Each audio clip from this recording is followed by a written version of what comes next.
Fighting is an integral part of the film. There's a sense of risk. The action is very satisfying to me. The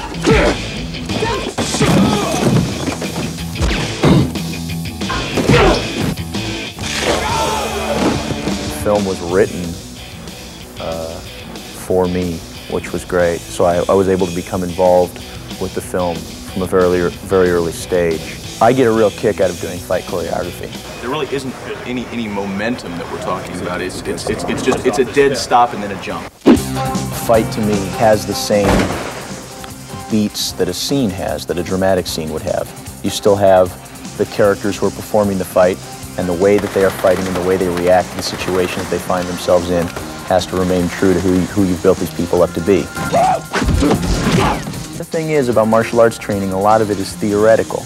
My father always used to say that at some point in your martial arts training, you've got to start to kick over into the headspace, right? And deal with the fact that what you're talking about here is someone trying to take your life and you having the potential to take someone else's life.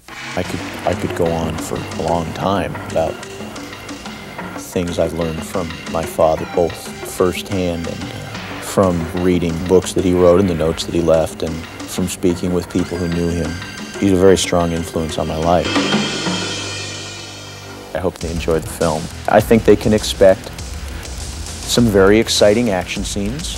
I think that it works if there is a correct emotional through line to the fight scenes. If the stakes are there and the people who are doing the fights for you can convey intensity and the nature and the passion of being in a violent situation. Well, maybe it's time you ask yourself what your little war costs. I think that they can also expect to be pleasantly surprised by the content of the story. Oh.